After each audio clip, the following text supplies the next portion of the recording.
Le système ici, ça consiste donc à un petit demi-hectare sans travail profond du sol. Donc c'est travail exclusivement manuel, pas de machine sauf les pompes électriques pour l'arrosage. Et donc c'est un système de planches de 1,30 m de largeur qui font une longueur variable de 15 à 30 mètres selon les endroits, séparés par des passe-pieds de 50 cm de largeur. De sorte que le piétinement est concentré sur le passe-pied et la planche reste très meuble en permanence.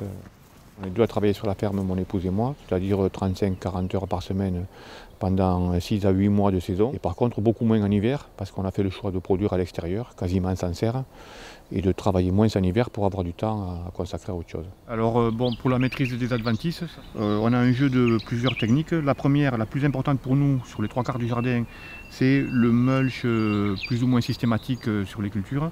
Donc ici on a une culture qui se défend difficilement contre les adventices.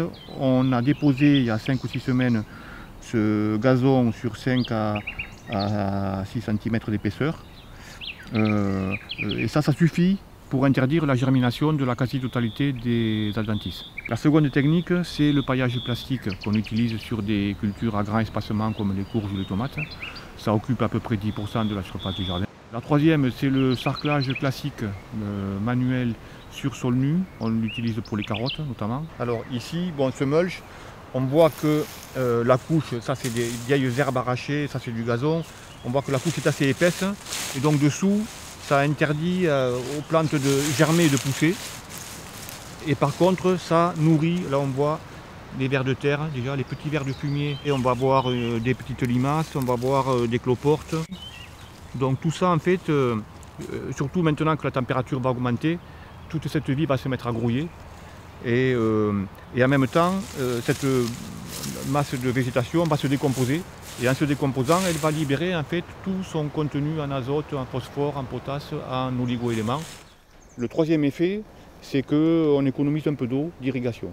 Parce qu'il empêche l'eau de s'évaporer et donc dessous, le sol reste un peu plus frais.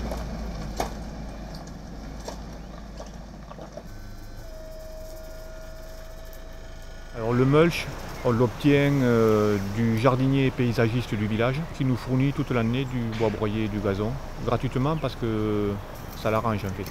Sinon il doit payer pour s'en débarrasser en décharge. Alors avec ces mulch organiques, il y a un certain nombre de risques à connaître.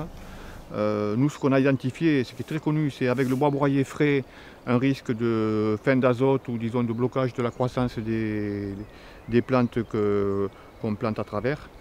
Ce bois broyé là, il est tout jeune, tout frais.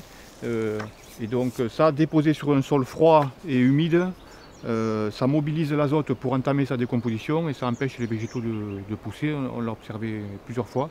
Donc on le laisse composter jusqu'à 3 ans, 4 ans pour faire passer cette phase de risque en fait.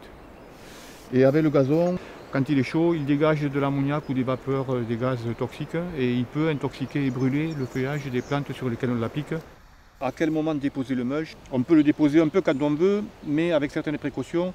Ici, on a des pommes de terre qu'on a plantées fin mars et on les a laissées sur sol nu. Donc on mulch l'axe de la planche où on met 2 rangs de patates de part et d'autre sur sol nu. Le sol protège les plantes du gel parce qu'il est à 7 ou 8 degrés quand la température de l'air descend à -2 au petit matin au moment de la gelée blanche. Et il rayonne un peu de chaud, il protège le plant. Si on interpose une couche isolante de mulch trop tôt, on augmente les dégâts de gelée. De ce côté-ci, on a une planche de carottes accompagnée de radis. La carotte demande un sol nu et affiné pour le semis. Et une fois qu'elle est semée, elle est délicate à mulcher. Elle est longue à pousser, donc du coup on va l'entretenir de façon très classique par sarclage répété avec les outils manuels. Nous, notre objectif, c'est de faire en sorte qu'il y ait en permanence le maximum de surface foliaire de légumes exposés à la lumière pour en perdre le minimum et pour éviter de stimuler les adventices qui en profitent. Alors on peut soit faire se succéder 2 cultures sans qu'elles se recouvrent, on peut emboîter les 2 cycles. Là ce qu'on vient de faire, c'est de planter des courgettes qui sont tout juste sorties de la pépinière à 3 feuilles, dans des échalotes et des oignons qui sont encore à 1 mois et demi de la récolte. Et on aura gagné 1 mois et demi sur la possibilité d'implanter une culture derrière ces oignons et ces échalotes. La troisième possibilité, c'est une culture dont le cycle est court, à très court dans une culture dont le cycle est beaucoup plus long. Et là, on profite de la phase d'installation de la culture à cycle long, où elle occupe mal le terrain et où elle pousse lentement, pour intercaler quelque chose qui va vite. Typiquement, c'est du radis, de la laitue ou un épinard, intercalé entre des rangs de poireaux au moment où on plante les poireaux. C'est une parcelle qu'on a laissée à elle-même depuis la récolte au mois d'octobre et où le gaillet gratteron spontanément a pris le dessus. Et ça c'est pas tellement anticipable, mais ça se produit.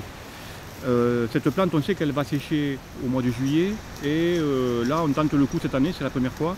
On y met en place une culture avec l'idée qu'elle va démarrer dans ce couvert et que ce couvert va disparaître quand elle aura pris son élan. On a cette expérience-là, même à plusieurs reprises, on l'a tenté avec la luzerne d'Arabie et ça s'est très bien passé à chaque fois.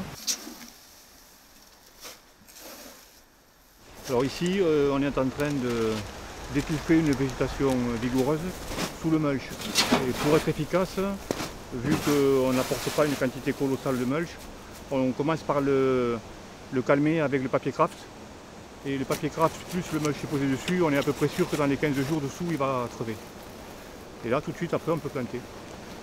Au niveau des limites ou des difficultés qu'on a ou qu'on pourrait avoir, on a conscience que ces 200 mètres cubes de gazon et bois broyé qu'on reçoit gratuitement tous les ans, c'est un flux qui est fragile et destiné à se tarir tôt ou tard. Une autre difficulté assez importante, c'est qu'en mars-avril, au moment de reprendre les planches de culture après l'hiver, on a beaucoup d'herbes à supprimer manuellement, c'est long. Et donc avec des couvre-sols type de ce mélange fève-rôle radis d'hiver là, on essaye de résoudre les deux problèmes à la fois. D'une part, étouffer la végétation spontanée qui aurait pu pousser pendant l'hiver de façon à avoir des planches propres au printemps. D'autre part, produire sur place une quantité de biomasse certainement très supérieure à celle que peut faire la végétation spontanée et en disposer à l'endroit où on en a besoin sur place. On ne travaille jamais tout seul dans ce métier. On est adhérent de l'association des producteurs bio de Haute-Garonne et notamment dans un réseau structuré à l'échelle nationale et à l'échelle locale qui s'appelle le maraîchage sur sol vivant et qui se consacre depuis 4 ans maintenant à explorer et à partager ces techniques de production maraîchère sans travail de sol. Alors en termes de rendement, là, sur 2015 où on a fait un enregistrement précis, on a récolté et vendu 12 tonnes de légumes sur 4000 m² de surface occupée par le jardin, ce qui fait du 3 kg par mètre carré. Et en termes de revenus, sur 2015, où on a un enregistrement précis, on est arrivé à peu près à un peu plus de 8 € net de l'heure de travail qu'on a effectué, Nicole et moi. Voilà, sachant qu'on n'a aucune dépendance financière, on n'a pas d'emprunt sur le dos. Et bon, donc là, on a un résultat très stable, qui est petit, c'est pas énorme, mais nous, ça nous suffit dans les conditions économiques de notre ménage. Et c'est très très stable et très fiable, quoi. Si ça pouvait durer 25 ans de plus, ça serait pas mal. C'est pas gagné.